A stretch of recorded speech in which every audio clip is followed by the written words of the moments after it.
भारत माता की, छत्रपति शिवाजी महाराज की, धर्मवीर छत्रपति संभाजी महाराज की, जय भवानी, जय भवानी, जय जय जय जय जय भवानी,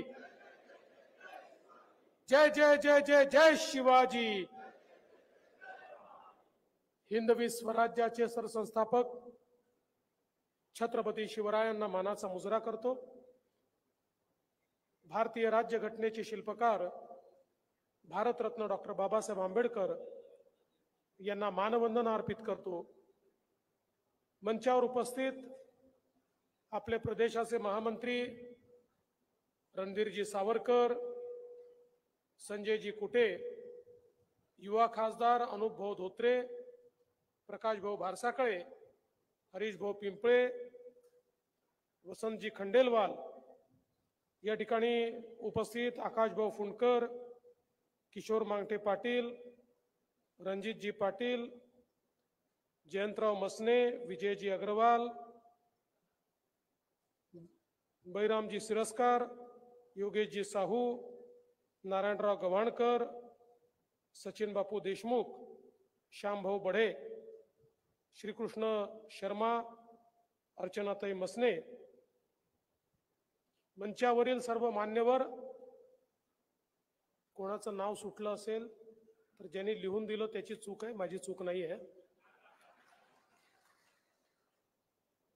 आणि या ठिकाणी उपस्थित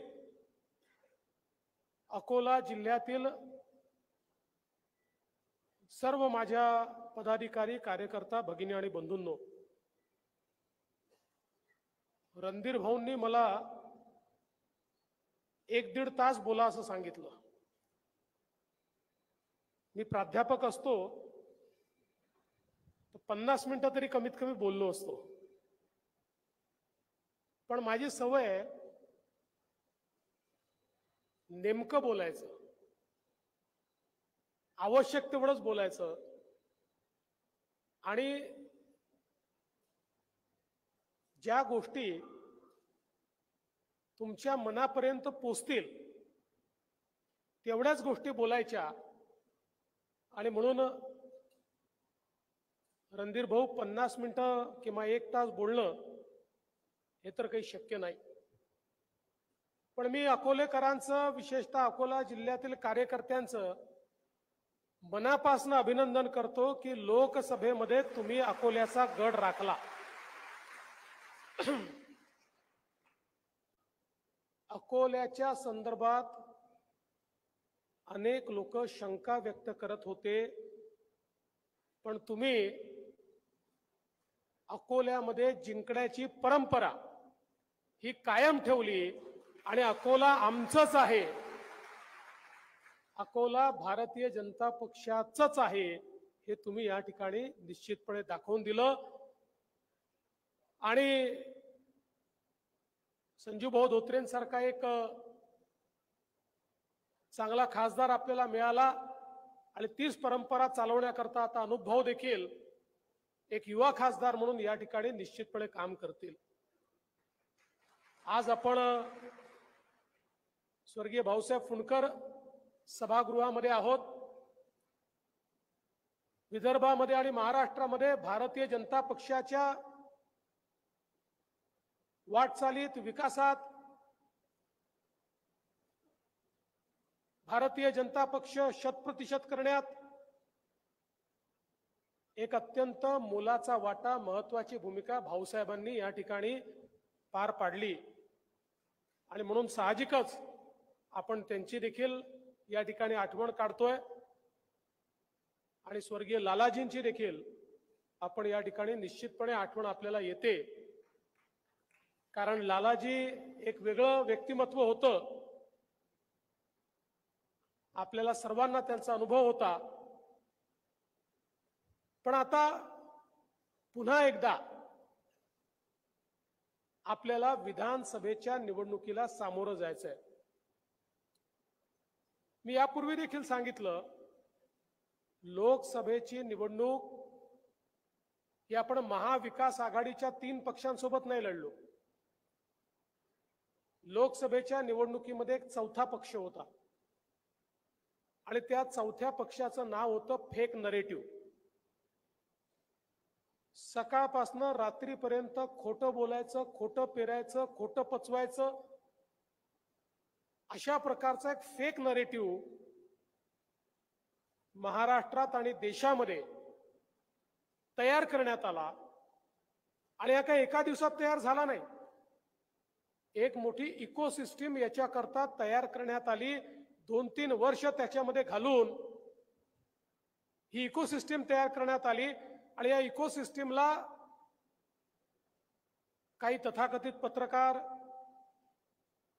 काही सोशल मीडिया इन्फ्लुएन्सर्स, अशा सगळ्यांची त्या ठिकाणी मोठ बांधून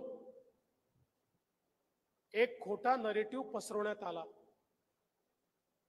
मग एकीकडे अनुसूचित जाती, अनुसूचित जमातीमध्ये आपलं आरक्षण जाणार, भारतीय जनता पार्टी 400 पार आली तर 400 पार आल्यानंतर हे आरक्षण समाप्त करणार, अशा प्रकारचा एक नरेटिव्ह पसरवण्यात आला. खरं म्हणजे आपल्याला कल्पना आहे, भारतरत्न डॉक्टर बाबासाहेब आंबेडकरांनी सुरुवातीला 50 वर्षाकरताच आरक्षण दिलं होतं. आणि ज्यावेळेस संविधानामध्ये आरक्षणाची मर्यादा संपली, त्यावेळी ती मर्यादा वाढवण्याचं काम जर कोणी केलं असेल तर ते श्रद्धेय अटल बिहारी वाजपेयीजी यांनी पंतप्रधान म्हणून केलं. आज जे आरक्षण टिकलेलं आहे, चाललं आणि चालत राहणार आहे, याचं कारण अटल बिहारी वाजपेयीजीची सरकार आहे.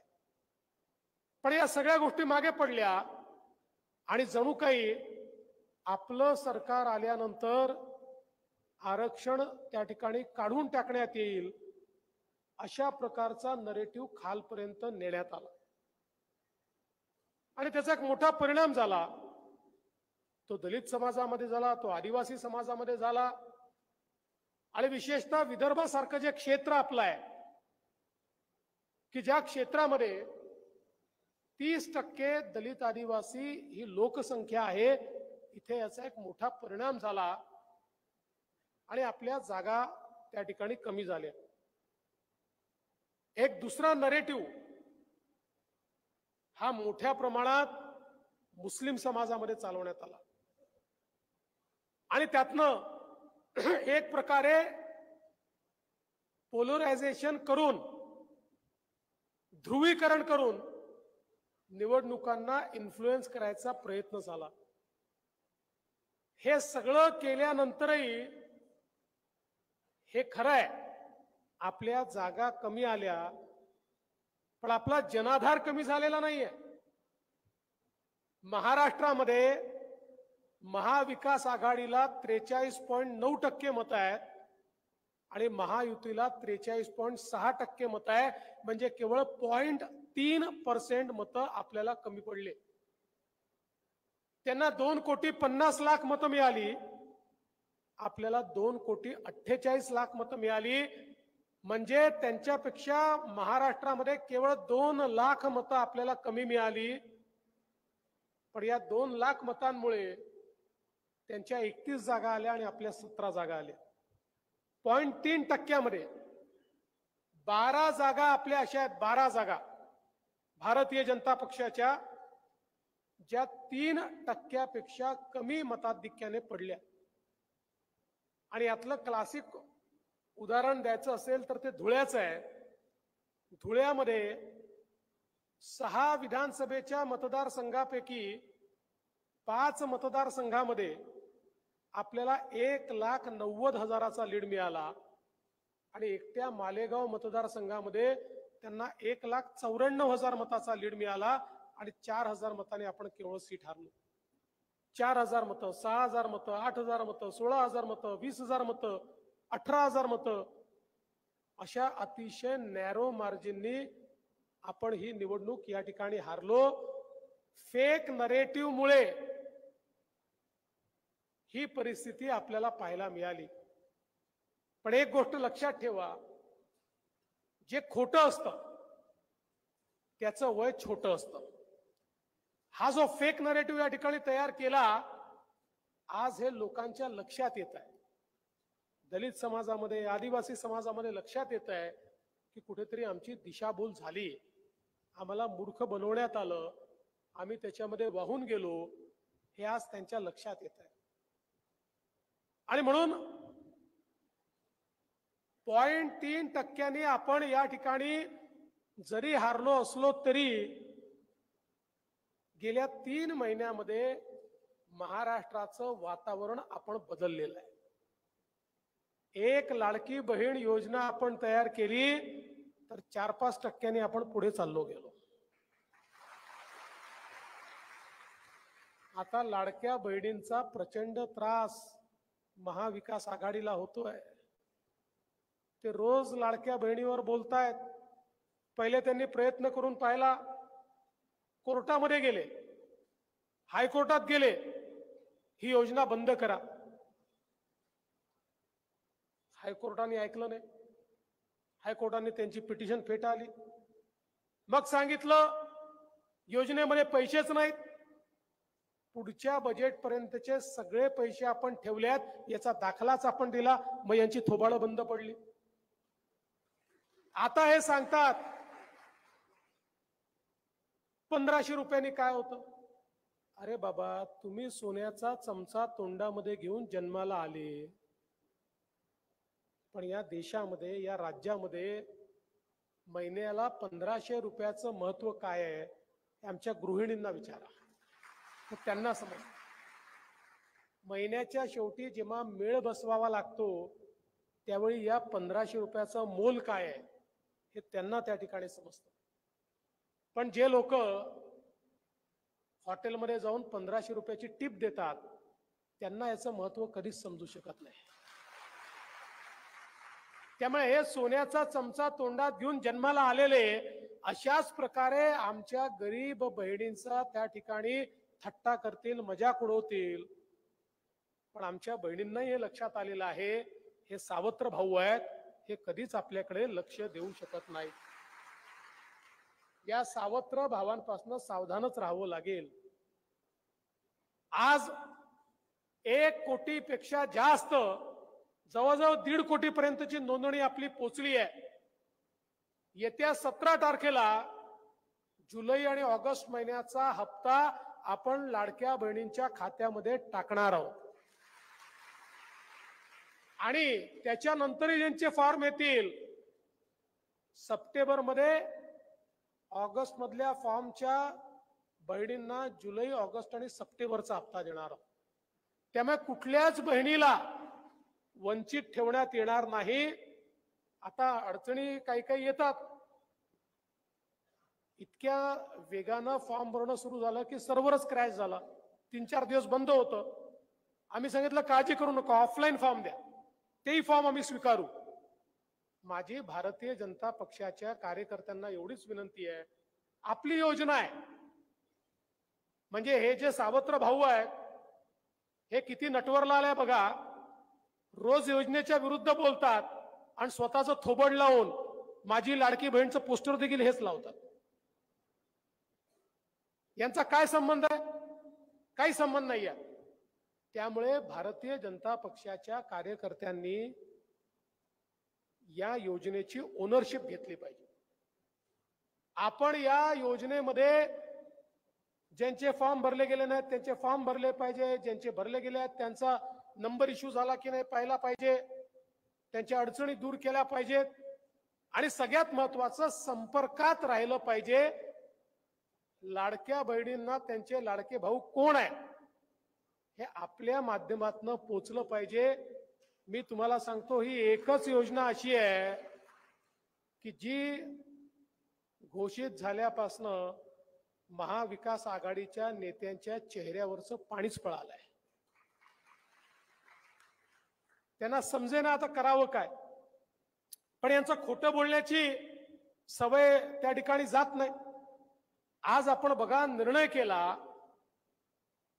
की आमच्या शेतकऱ्यांना यापुढे विजेचं बिल द्यावं लागणार नाही, शेतकऱ्यांना मोफत वीज देण्याचा निर्णय आपण केला. आणि हा निर्णय करत असताना आपला निर्णय हा काँग्रेस सारखा नाहीये. काल मला मोठा आनंद वाटला.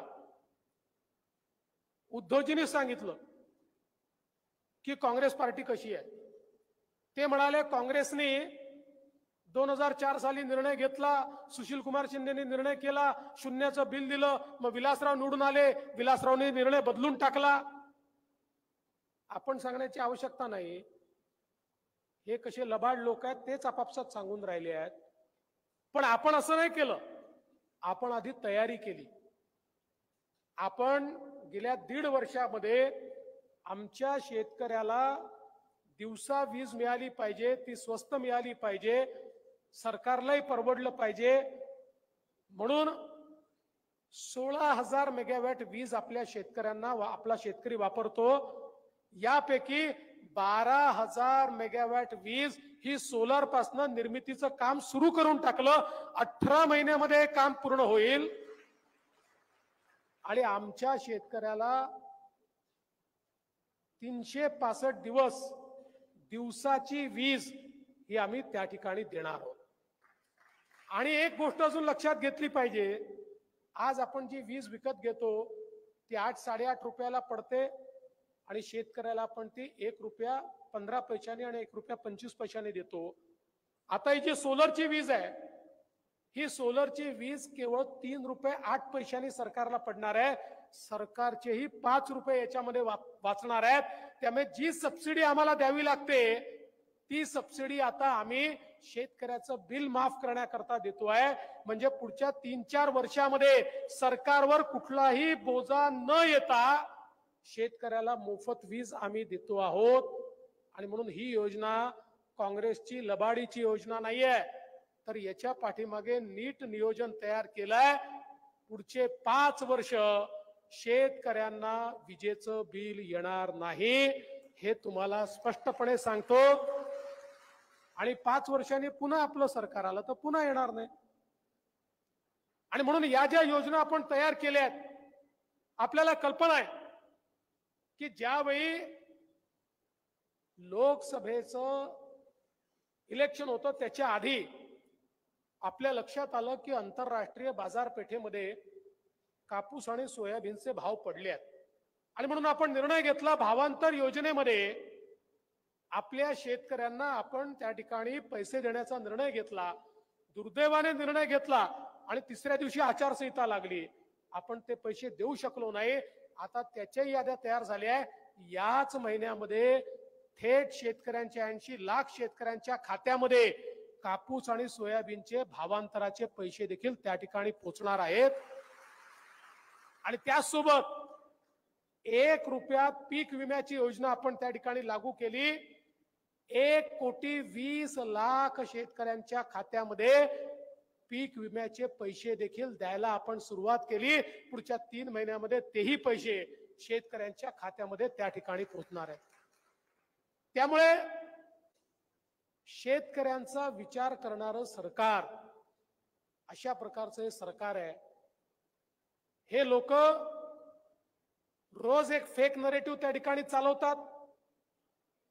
आज मला सांगताना आनंद वाटतो, या विदर्भामध्ये विदर्भाचं चित्र बदलणार, विदर्भामध्ये कायम दुष्काळ संपवणारा आणि देशातला सगळ्यात पथदर्शी असलेला प्रकल्प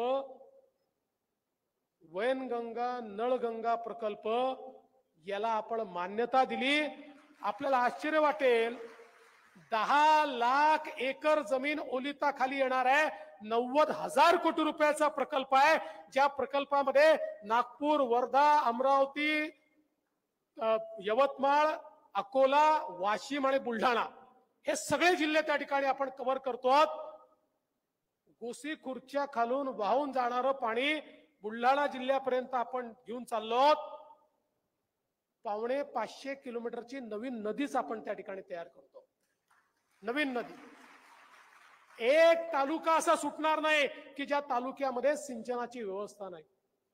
हे कोरडवाहू पिकाचं जे आपलं संपूर्ण गाडा आहे हे पूर्णपणे संपवून टाकणारा अशा प्रकारचा प्रकल्प माझा सवाल आहे, इतके वर्ष काँग्रेसनी राष्ट्रवादी काँग्रेसनी राज्य केलं, कधीतरी त्यांनी विदर्भाचा विचार केला का? विदर्भाच्या सिंचनाला पैसे दिले का? मी मुख्यमंत्री असताना आपण जवळपास त्या ठिकाणी विदर्भातले 88 प्रकल्पांना पैसे दिले, त्यातले 68 प्रकल्प हे आज या ठिकाणी पूर्ण होत आहेत, हे देखील मला सांगितलं पाहिजे. आमचे रणधीर भाऊ नेहमी काटीपाटी बॅरेजचं सांगतात. 445 कोटी रुपये काटीपाटी बॅरेजला आपण दिले, त्यातनं आज त्याचं टेंडर निघतंय, सिंचनाची व्यवस्था त्या ठिकाणी होते. एवढंच नाही तर गुंगशी बॅरेज असेल, या ठिकाणी जवळपास 2017 पासून काम सुरू केलं, त्याचं काम आता पूर्णत्वाला येत आहे. जिगाव प्रकल्प जो एक आपला महत्वाकांक्षी प्रकल्प आहे, त्याला आत्ताच आपण जवळपास 2000 कोटी रुपये त्या ठिकाणी दिले. पैनगंगा नदीवरील 11 बॅरेजेसला 787 कोटी रुपये दिले. खरं म्हणजे खूप मोठी माझ्याकडे यादी आहे, पण सिंचनाच्या क्षेत्रामध्ये आपल्या सरकारने केलेलं काम जे आहे हे पथदर्शी काम आहे. विदर्भातल्या पुढच्या पिढ्यांना कोरडवाहू शेती काय असते हे समजणार नाही, अशा प्रकारची व्यवस्था आपल्या सरकारने केली आहे. मला असं वाटतं या सगळ्या गोष्टी आज जनतेपर्यंत पोहोचवण्याची आवश्यकता आहे. आपण या अकोल्याकरता अमृत 2 सारखी योजना आणली. परवा रणधीर भाऊ आले होते, फार चिंतेत होते, म्हणाले 2400 कोटीची योजना आली, पण महानगरपालिकेचा हिस्सा कुठनं भरायचा? रणधीर भाऊ काळजी करू नका, महानगरपालिकेचा हिस्सा देखील आता राज्य सरकारच्या वतीनं देण्याचा निर्णय आम्ही घेतला. कधी विचार केला होता हे तुकड्यासारखे पैसे आपल्याला फेकायचे? कधीही विदर्भातल्या जिल्ह्यांचा विचार यांनी केला नाही. केवळ मतांची खदान, दगड ठेवला तरी निवडून येतो, अशा आविर्भावात हे नेहमी या ठिकाणी खऱ्या अर्थानं वावरले. आणि म्हणूनच आज मला या गोष्टीचा आनंद आहे. अकोल्याने मागच्या वेळी 4 जागा भारतीय जनता पक्षाला दिल्या, पण यावेळेस 4नी भागणार नाही, 5वी पण पाहिजे. 5वी जागा देखील आपल्याला या ठिकाणी निवडून आणायची आहे. आणि म्हणून आपल्याला खालपर्यंत जावं लागेल, आपल्याला लोकांपर्यंत जावं लागेल. आज वातावरण बदललेलं आहे, लोकांची मानसिकता बदललेली आहे. पोलरायझेशन फार चालत नसतं. आपल्याला लक्षात असेल अशाच प्रकारचा एक फेक नरेटिव्ह संविधान बदलणार म्हणून 1998 साली देखील चालवला होता, आणि विदर्भातल्या 11 जागा आपण हारलो होतो. पण लगेच 1 वर्षाने निवडणुका झाल्या आणि चित्र बदललं, पूर्ण उलट झालं. त्यामुळे हे लक्षात ठेवा, संवाद हा सगळ्यात महत्वाचा आहे. संवादाच्या माध्यमातून आपण समाजाला आपल्या सोबत आणू शकतो. आज आपण आमच्या मुलींकरता इतकी चांगली योजना सुरू केली. मुलींना उच्च शिक्षणामध्ये 100% फी माफीचा निर्णय आपल्या सरकारने घेतला. 100% फी माफी. 507 कोर्सेसमध्ये इंजिनिअरिंग असेल, मेडिकल असेल, MBA असेल, BBA असेल, BTech असेल, सगळ्या कोर्सेसमध्ये 1 रुपयाची फी देखील मुलींना लागणार नाही, हा निर्णय आपण या ठिकाणी घेतला.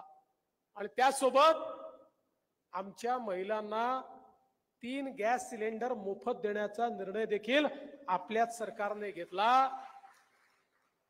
महिलांना खऱ्या अर्थानं अधिकारिता देणारं आपलं सरकार आहे. त्याच वेळी आपण एक अजून महत्वाचा निर्णय घेतला. आपली मुलं 10वी पास, ITI, 12वी पास, इथपासनं तर इंजिनियर, अशा सगळ्या मुलांना त्या ठिकाणी रोजगार मिळाला पाहिजे म्हणून आपण अप्रेंटिसची योजना आणली आणि सांगितलं ज्या आस्थापना आमच्या मुलांना त्या ठिकाणी नोकऱ्या देतील 10,000 रुपयापर्यंत त्यांचा पगार राज्य सरकार त्या ठिकाणी देईल. 10 लाख तरुणांना अशा प्रकरणातनं आपण नोकरी देतोय. एकदा त्या ठिकाणी ते लागले की एकतर तिथेच परमनंट होतील, नाही परमनंट झाले तर त्यांना एक्सपिरियन्स मिळेल, त्यामुळे दुसरीकडे नोकरी करू शकतील किंवा स्वतःचा व्यवसाय देखील करू शकतील. अशा प्रकारची योजना आपण आणली की ज्यातनं आमचा जो नुकताच शिकून बाहेर पडणारा तरुण आहे याला लक्षात येत नाही आणि प्रचंड या योजनेला प्रतिसाद मिळतोय. मोठ्या प्रमाणात उद्योग समोर येत आहेत आणि या योजनेचा लाभ घेत आहेत. आपल्या तरुणांना त्या ठिकाणी नोकऱ्या या मिळत आहेत. मला सांगताना आनंद वाटतो, सरकारी भरती आपण सुरू केली. 2.5 वर्षामध्ये 1 लाख लोकांना सरकारी नोकरी देण्याचं काम हे आपल्या सरकारने या ठिकाणी केलं. हा रेकॉर्ड आहे. 2.5 वर्षामध्ये 25,000 नोकऱ्या देखील आपण देऊ शकत नव्हतो, अशी आपली भरतीची पद्धती होती. 1 लाख नोकऱ्या आपण 2.5 वर्षामध्ये या ठिकाणी दिलेल्या आहेत. त्यामुळे समाजातल्या सर्व वर्गाला लाभ होईल अशा प्रकारचं आपलं सरकार चाललंय. पण हे सगळं होत असताना येत्या निवडणुकीमध्ये हे लोक पुन्हा नव्याने नरेटिव्ह तयार करतील. आता काल परवा सुप्रीम कोर्टाने एक निर्णय दिला.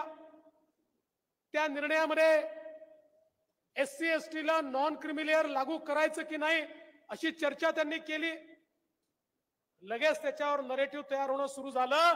पण मी प्रधानमंत्री मोदीजींचे मनापासून आभार मानतो. त्यांनी कॅबिनेटमध्ये जाऊन निर्णय केला SC ST ला त्या ठिकाणी नॉन क्रिमिलेअर लागू होणार नाही. आज एक लक्षात घ्या, सोशल मीडियाची ताकद फार वाढली आहे. हा जो मेनस्ट्रीम मीडिया आहे ना, याच्यापेक्षा सोशल मीडिया मोठा झालाय. कारण आपल्यापैकी सगळे लोक मोबाईलवरच पाहतात आणि मग व्हॉट्सअप युनिव्हर्सिटी चालू झाली आहे. त्या व्हॉट्सअप युनिव्हर्सिटीचे काही ग्रॅज्युएट आहे ज्यांना रोज एक खोटा व्हॉट्सअप तयार करून पाठवायची सवय आहे. आता हे इतके खोटारडे लोक आहेत. काल रॉयटर नावाच्या विदेशी एका संस्थेने महाराष्ट्रातनं महिंद्राचे उद्योग गुजरातला जाणार सांगितलं. लगेच इकोसिस्टीम सुरू झाली. मग उद्धव ठाकरे बोलले, मग नाना पटोले बोलले, मग यांचे सगळे बोलले. सुदैवाने संध्याकाळी महिंद्रानीच त्या ठिकाणी सांगितलं, आम्ही कुठे जाणारच नाही आहोत. उलट आम्ही निर्णय केलाय पुण्यामध्ये 10,000 कोटीची गुंतवणूक, नाशिकमध्ये 2,400 कोटीची गुंतवणूक आणि विदर्भामध्ये 1,200 कोटी रुपयाची गुंतवणूक आम्ही आता करतो आहोत. आम्ही जी गुंतवणूक करतो आहोत ती महाराष्ट्रातच करतो आहोत. पण आपल्याला माहिती असतं ना, ते काही लहान पोरं असतात, दगड मारून पळतात, पुन्हा येतात, पुन्हा दगड मारून पळतात, पुन्हा येतात, पुन्हा दगड मारून पळतात. अशी परिस्थिती महाविकास आघाडीची आहे. रोज एक खोटं टाकून द्यायचं, संध्याकाळपर्यंत आपण उत्तर देत राहायचे, दुसऱ्या दिवशी दुसरं खोटं. यांना कोणी पलटून विचारत नाही. माझं तर म्हणणं आहे की या ठिकाणी अशा प्रकारचा नरेटिव्ह देऊन महाराष्ट्राची बदनामी केल्याबद्दल महाराष्ट्राची माफी यांनी मागितली पाहिजे. रोज बदनाम करतात, रोज इथल्या इन्व्हेस्टरला डिस्टर्ब करतात. पण यांनी किती डिस्टर्ब केलं. महाविकास आघाडीच्या काळामध्ये गुंतवणुकीमध्ये जो महाराष्ट्र 3ऱ्या-4थ्या क्रमांकावर गेला होता, पुन्हा एकदा त्याला 1ल्या क्रमांकावर आणण्याचं काम हे आम्ही या ठिकाणी केलं. आणि मोठ्या प्रमाणात गुंतवणूक केवळ पुण्यामध्ये नाही तर मराठवाड्यात आणि विदर्भात देखील आणण्याचं काम आम्ही करून दाखवलं. आज हजारो कोटी रुपयाची गुंतवणूक अगदी गडचिरोली पर्यंत देखील त्या ठिकाणी येते आहे. हे आपल्या सरकारने केलंय. पण माझी तुम्हाला विनंती आहे, आज सोशल मीडिया आपल्याला असं वाटतं की याचा काय फायदा आहे, पण गावोगावी जे पोरं आहेत ते तर सोशल मीडियावर आहेतच, पण आता जाणते लोक देखील आहेत. ते देखील पाहतात, युट्यूब पाहतात, काय चाललंय त्यांनाही माहिती आहे, व्हॉट्सअप वाचतायत. त्यामुळे आपल्यालाही ती ताकद उभी करावी लागेल. आपल्या पक्षाचे व्हॉट्सअप ग्रुप तयार करून त्या व्हॉट्सअप ग्रुपला ऍक्टिव्हेट करावं लागेल. आता आम्ही ठरवलंय जेवढ्या फेक बातम्या येतील त्याचं सत्य उघड करून पोल खोल नावाचा आम्ही एक उपक्रम सुरू करतो. रोज पोलखोल करणार, पण आम्ही पोलखोल केली आणि रणधीर भाऊला पाठवली आणि रणधीर भाऊनी स्वतःच्याच फोनमध्ये ठेवली तर त्या पोलखोलचा काय उपयोग? आम्ही पोलखोल केली आणि आपल्या अध्यक्षांकडे पाठवली आणि त्यांनी स्वतःपर्यंतच ठेवली तर काय उपयोग? ही व्यवस्था उभी केली पाहिजे की एक आम्ही पोलखोल केली की शेवटच्या कार्यकर्त्यापर्यंत त्याच्या व्हॉट्सअपच्या माध्यमातून ती पोचली पाहिजे. आणि आपल्यापैकी जे लोक फेसबुकवर आहेत त्यांनी ती फेसबुकवर टाकली पाहिजे, जे ट्विटरवर आहेत त्यांनी टाकली पाहिजे, जे इंस्टाग्रामवर आहेत त्यांनी टाकली पाहिजे.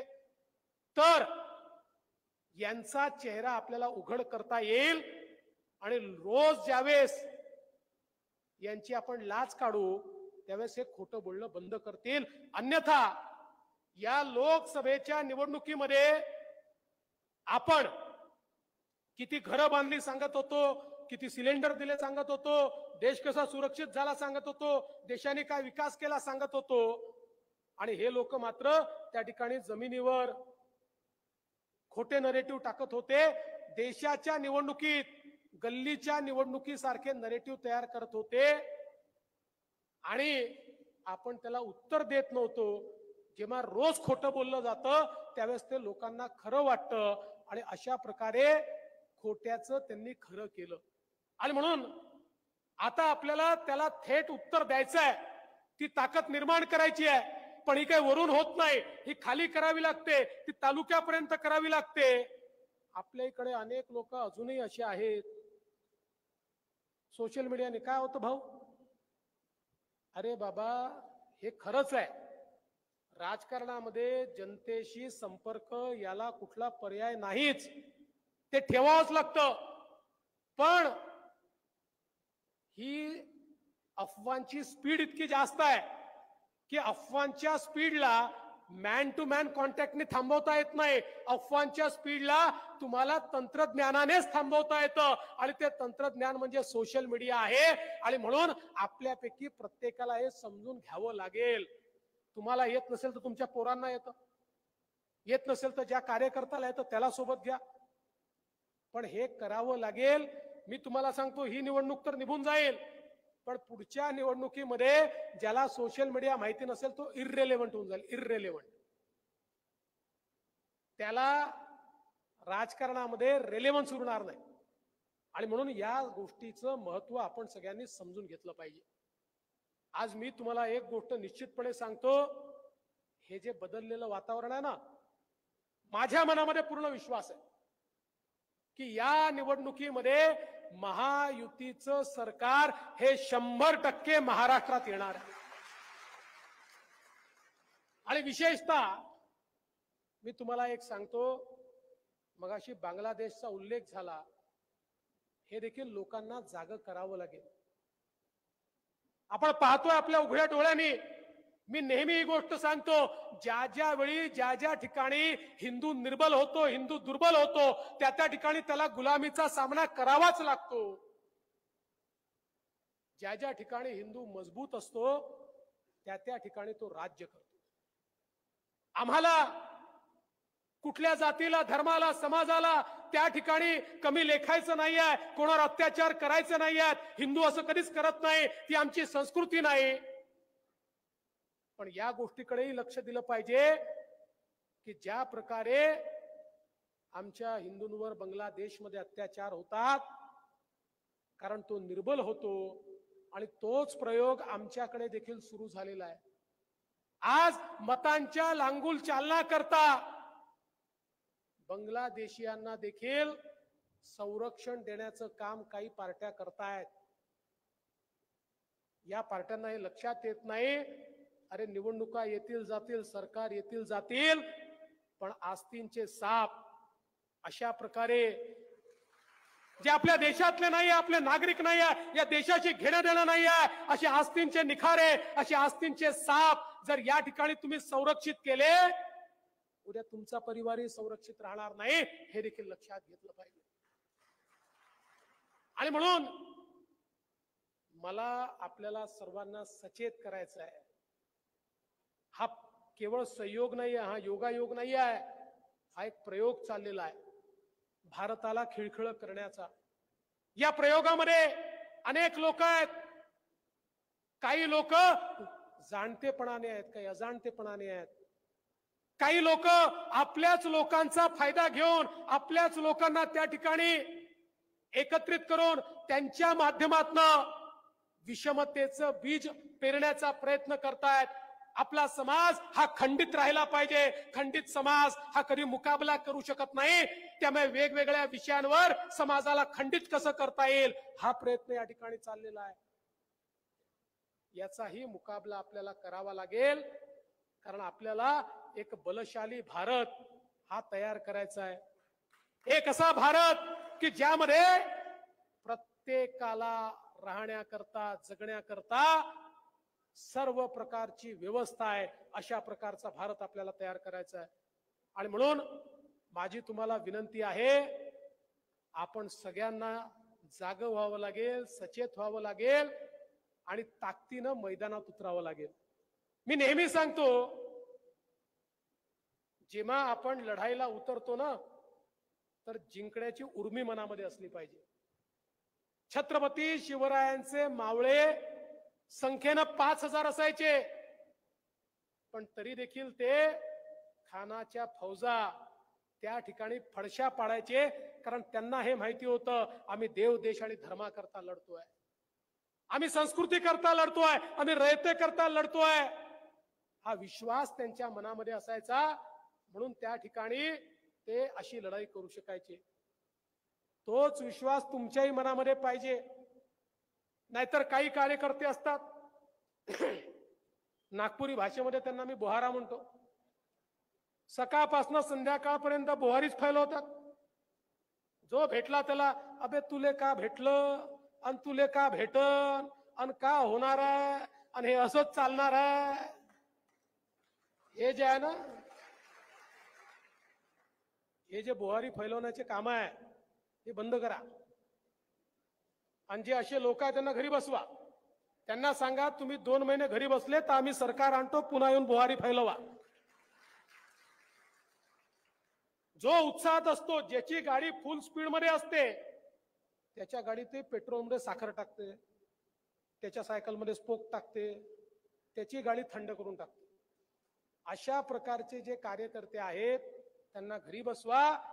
आणि ज्यांना लढाईची उर्मी आहे, ज्यांना या ठिकाणी माहिती आहे की आम्ही केवळ व्यक्तीकरता काम करत नाही आहे, कोणी मुख्यमंत्री झालं पाहिजे याकरता, कोणी आमदार खासदार झालं पाहिजे याकरता आमची लढाई नाही आहे, ही एक मोठी लढाई आहे. ज्या लढाईमध्ये आम्हाला एक मजबूत देश तयार करायचा आहे, आम्हाला एक मजबूत समाज तयार करायचा आहे. अशा प्रकारची ज्यांच्या मनामध्ये उर्मी आहे, अशा प्रकारचे कार्यकर्ते हेच लढाई जिंकू शकतात. अशा प्रकारचे कार्यकर्ते घेऊन मैदानात उतरलो. मला विश्वास आहे अकोल्याने मागच्या वेळेस 4 आमदार दिले, 5ही आमदार यावेळेस येतील, हा विश्वास मी व्यक्त करतो. आणि अब तुम्हारे हवाले वतन साथियो असं सांगून माझं बोलणं संपवतो. जय हिंद. आभार प्रदर्शनासाठी मी जयंतराव मसने महानगर अध्यक्ष यांना आमंत्रित